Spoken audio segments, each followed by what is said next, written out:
नई सोच, सही दिशा की प्रस्तुति। कोरोना महामारी का कहर भारत में तेजी से आगे बढ़ा और केंद्र सरकार ने लॉकडाउन की घोषणा की। ये लॉकडाउन बहुत लंबा चला, करीब 7 महीने बीत गए हैं। सारा कारोबार, सारा भारत, सारा आवागमन सब कुछ रुका हुआ है। अब 7 महीने के अंतराल के बाद जब थोड़ा बहुत लॉकडाउन उठाया गया है, आवागमन के रास्ते खोले गए हैं, व्यापार धंधे को, छोटे बड़े कामकाज को छूट दी गई है, तो एक नई समस्या का आविर्भाव हो रहा है। कुछ विदेशी कंपनियां हैं जो भारत में अपना कारोबार जमाना चाहती हैं, तो पढ़े लिखे लोग धीरे धीरे ऑनलाइन खरीदी के प्रलोभन में आ रहे हैं। ये प्रमादवश भी हो रहा है, ये सस्ता सामान मिलेगा ये सोचकर भी हो रहा है। घर बैठे आसानी से सामान अपने घर पहुंचेगा, पसंद आएगा तो रखेंगे वरना वापस चला जाएगा, ये सोचकर भी हो रहा है। ऐसे करते हुए 2 बहुत बड़े कारोबारी, एक अमेजॉन और दूसरा फ्लिपकार्ट, भारत में आए। बहुत व्यापक मात्रा में इन लोगों ने अपना व्यापार वाणिज्य जमा दिया। हजारों लाखों की संख्या में इनके सदस्य हैं, और लोग जो सदस्य नहीं हैं वे भी अमेजॉन से, फ्लिपकार्ट से बड़ी मात्रा में ऑनलाइन खरीदारी करते हैं। कोरोना महामारी के कारण कारोबार बंद था, लोगों के व्यापार वाणिज्य सब ठप थे, तो रोजगार सब रुक गया था, आमदनी का स्रोत बंद हो गया था। गरीबों और मध्यम वर्गीय लोगों के लिए तो ये दुखदाई था। जो धनवान थे, अच्छा खासा कमाते थे, उनको भी काफी मार पड़ रही थी। और इसके अतिरिक्त बेरोजगारी बढ़ती चली गई। आमदनी का स्रोत जब बंद हो गया तो लोगों की गरीबी बढ़ती चली गई। हजारों लाखों भारत में ऐसे लोग हैं जिनके घर खाने के फांफे पड़ने लगे।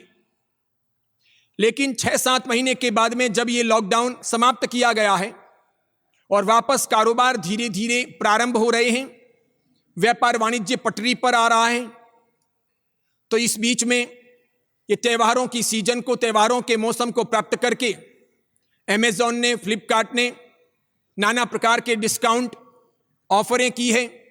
और इस प्रकार लोग सस्ते में सामान लेने के प्रलोभन में, घर बैठे सामान प्राप्त करने की लालसा में अमेजॉन की तरफ, फ्लिपकार्ट की ओर देखते हैं, ऑनलाइन खरीदारी करते हैं। इन सब के बीच में भारत के पढ़े लिखे लोग, भारतीय समाज सामाजिक समीकरणों को भूल जाते हैं।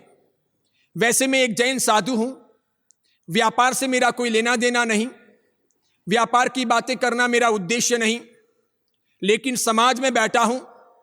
समाज के समीकरणों के साथ में साधु साध्वियों का भी लेना देना होता है। साधु संत समाज से अछूते नहीं रह सकते, समाज के बीच में वे रहते हैं, समाज के बीच में जीते हैं। इसलिए समाज के दुख, समाज की समस्याएं, समाज में खड़ा हो रहा असंतुलन और समाज का वर्ग विग्रह, ये सभी लोगों पर असर करता है। भारत का ये दुर्भाग्य है, भारतीय समाज का ये दुर्भाग्य है कि भारतीय समाज कभी ईस्ट इंडिया कंपनी के भारत आने के बाद धीरे धीरे गुलामी की गर्त में चला गया था।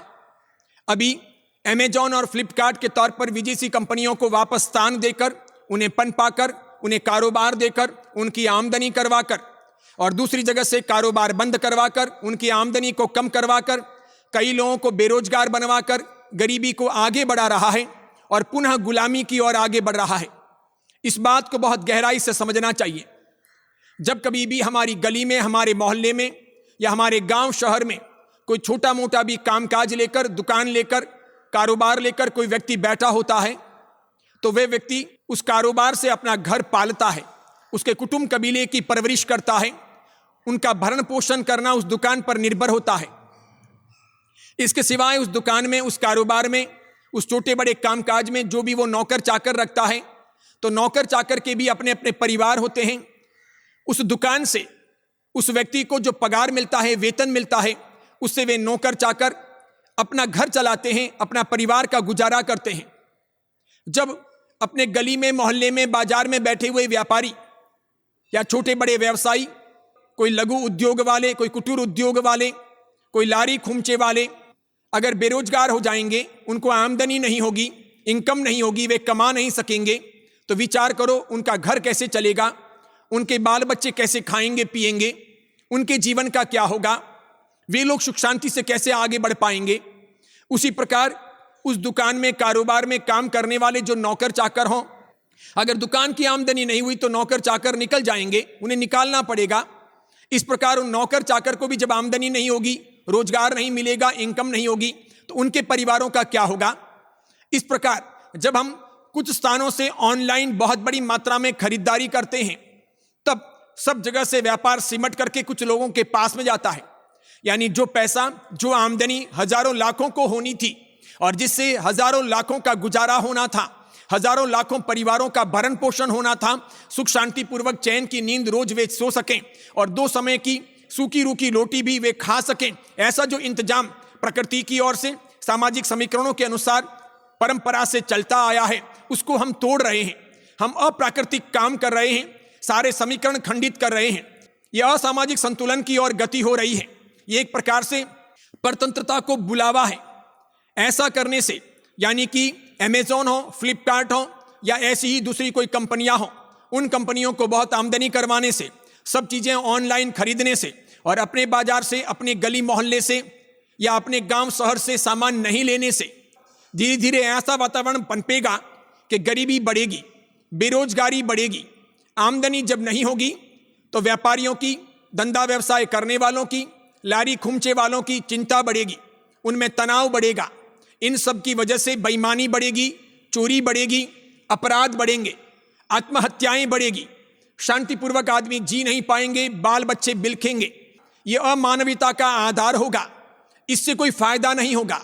और इसीलिए एक बार समग्र भारतीय समाज को, जैन हो, हिंदू हो, मुसलमान हो, सिख हो, ईसाई हो, पढ़े लिखे हो, समृद्ध हो, सुशील हो, समझदार हो, उनको इस अर्थ में, इस रूप में चिंतन मनन करने की आवश्यकता है कि हम समाज के अंग हैं, समाज के बीच में रहते हैं, भारत राष्ट्र हमारा है, सबको आमदनी होनी चाहिए, सबके गुजारे चलने चाहिए, सबका पेट भरना चाहिए, सबको थोड़ा बहुत भी अपने अपने हिस्से का मिलना चाहिए, ताकि वे शांति से जी सकें, ताकि वे अपराध ना करें, वे चोरी जारी ना करें, बेईमानी का साम्राज्य व्याप्त न बने।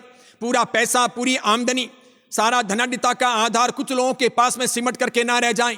ये उचित नहीं है, इससे सामाजिक संतुलन बिगड़ जाएंगे। ये समाज के लिए, राष्ट्र के लिए, धर्म के लिए हितावह नहीं है। ये एक अच्छे, समृद्ध, शांत, स्वस्थ समाज की निशानी नहीं है। बहुत आवश्यक है कि हम सोचें कि हम क्या कर रहे हैं। किसी जमाने में बहुराष्ट्रीय कंपनी के तौर पर ईस्ट इंडिया कंपनी भारत आई थी और अंततः वो अंग्रेजों को लाई। अंग्रेजों और पुर्तगालियों की गुलामी में उस ईस्ट इंडिया कंपनी की बहुत बड़ी भूमिका थी। वो व्यापार वाणिज्य के लिए आई थी। भारत के लोग उस जमाने में समझ नहीं पाए। आज तो भारत पढ़ लिख करके विद्वान हो गया है, लेकिन भारत के लोग आज भी समझ नहीं पा रहे हैं। अब भी विदेशी कंपनियां भारत आती हैं कारोबार के लिए और बड़ी मात्रा में हम उनको कारोबार देते हैं। भारत का पैसा बाहर जाता है। धड़ल्ले से वे लोग होलसेल के अंदर सामान खरीदते हैं, इसलिए जो बिचौलिए होते हैं उनको कुछ भी आमदनी नहीं होती। सीधे ही कंपनियों से वे लोग सौदा करते हैं, इसलिए उनको सामान सस्ते में मिलता है, तो डिस्काउंट में वे दे सकते हैं। मैं तो ऐसा सोचता हूं कि सामाजिक संतुलन के लिए, प्रेम के लिए, भाईचारे के लिए, मानवता का परिचय देने के लिए, दया और सहिष्णुता के लिए अपने गांव, अपने शहर, अपने बाजार, अपने गली मोहल्ले से ही सामान खरीदना चाहिए। समझो कोई अमेजॉन, कोई फ्लिपकार्ट थोड़े बहुत डिस्काउंट में सामान देते हो और उनका सामान सस्ता हो, वो ना लेकर के भी थोड़ा महंगा ही सही, 500-1000 रुपये किसी वस्तु के अधिक भी लगते हो, तब भी यहीं से सामान खरीदना चाहिए। अगर कपड़ा है, किराना है, साग सब्जी है, दूध है, अन्य खाने पीने की चीजें हैं, कॉस्मेटिक्स हैं, इलेक्ट्रॉनिक्स वस्तुएं हैं, सौंदर्य प्रसाधन हैं, ये सब चीजें और अन्य अन्य वस्तुएं हैं, रेडीमेड गारमेंट्स हैं, ये सब भी जब हम वहीं से लेने लगेंगे तो फिर यहाँ बाजार में बैठे हुए लोग करेंगे क्या? वे कमाएंगे कैसे? उनका घर चलेगा कैसे?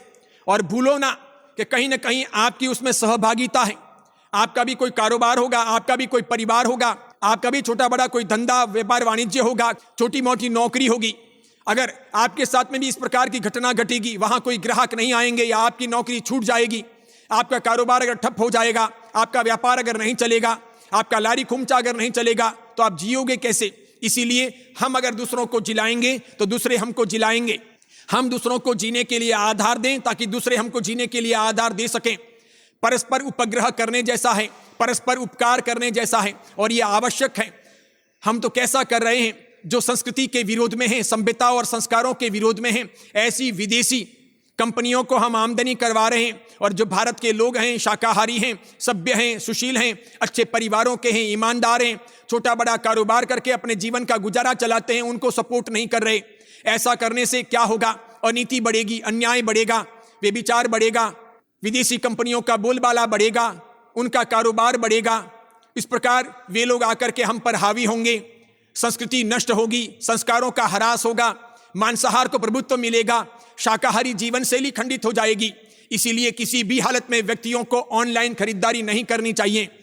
थोड़ा सह करके भी अपने गली से, अपने मोहल्ले से, अपने बाजार से ही सामान लेना चाहिए।